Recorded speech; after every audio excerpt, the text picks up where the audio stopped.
Obviamente, no Plune, nem tudo é feito automaticamente, né? Existem muitos sistemas, muitos aplicativos em que existem exceções em tela que devem ser trabalhadas, ou mesmo exceções no banco de dados que devem ser tratadas toda vez que ocorre algum evento, como por exemplo ações, botões, checagens, coisas que não podem ser simplesmente definidas com a simples criação de uma tabela, de um campo e de uma chave estrangeira. A criação de tabelas, campos e chaves estrangeiras define grande parte realmente da usabilidade do sistema e das telas que vão ser criadas. No entanto, existem uma série de exceções que devem ser tratadas, principalmente quando a gente vai fazer a criação de aplicativos realmente complexos, como é o caso de um sistema de ERP, que é o principal sistema desenvolvido no Plune.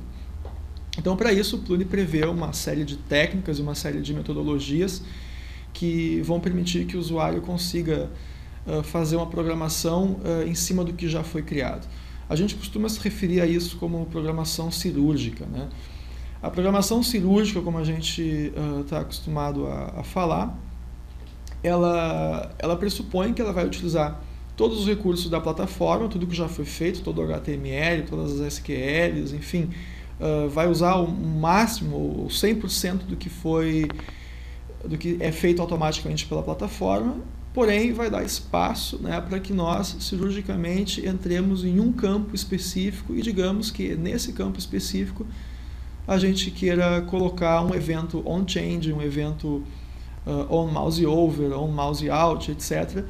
Então a gente vai apenas adicionar um evento a tudo que já está construído. Então, nós não precisamos desconstruir todo um campo para poder adicionar uma exceção àquele campo. Não, a gente vai naquele campo e apenas adiciona o que é necessário. Então a gente tem no Plune uma série de técnicas e cadastros que ficam nessa schema estendida, né, onde a gente pode então adicionar cirurgicamente esses elementos. Isso vale para elementos JavaScript, como eu já mencionei, como vale também para elementos de HTML, de CSS, né, e até mesmo para elementos de SQL. As SQL são todas criadas pelo sistema através de um construtor específico que cria as SQLs de forma assíncrona.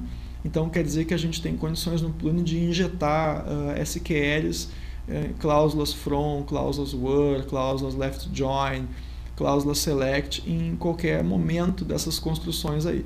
E o Plune permite isso de forma bastante simplificada.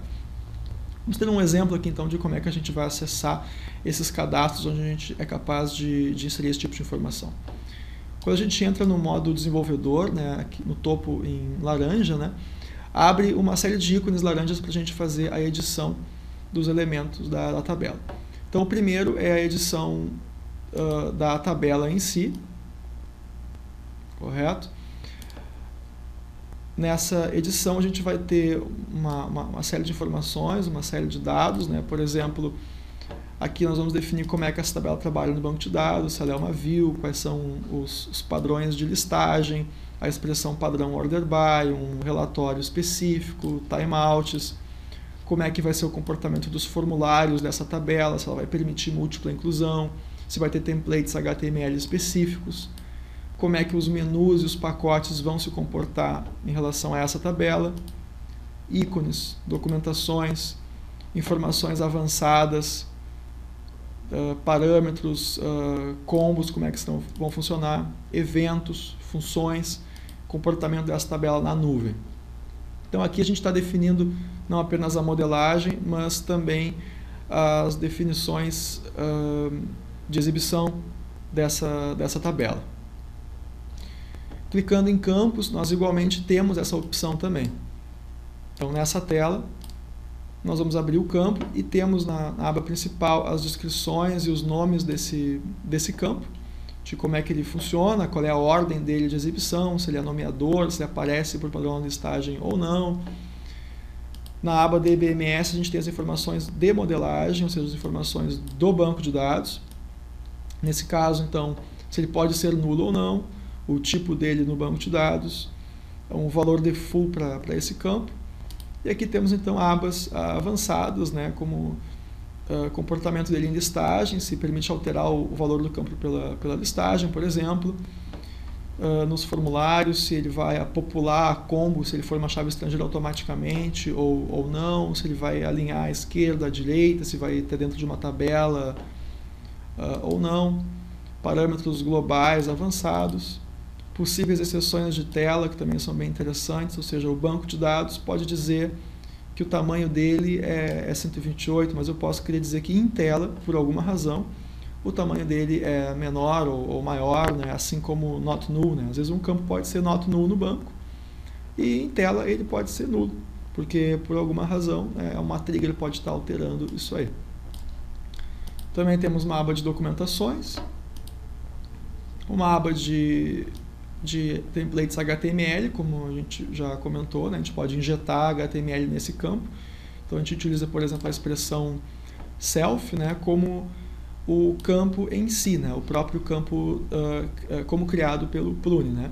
E em volta desse self a gente pode adicionar qualquer tipo de HTML que vai ser colocado em volta desse campo. Assim como a gente pode até mesmo alterar as propriedades do input desse campo, né? Através de variáveis específicas. Então, eu posso pegar o HTML normal do campo e adicionar uma propriedade dentro da tag input que o próprio Plune gerou, né? Para adicionar, não precisar reescrever tudo, eu só adiciono alguma propriedade, algum atributo ali dentro.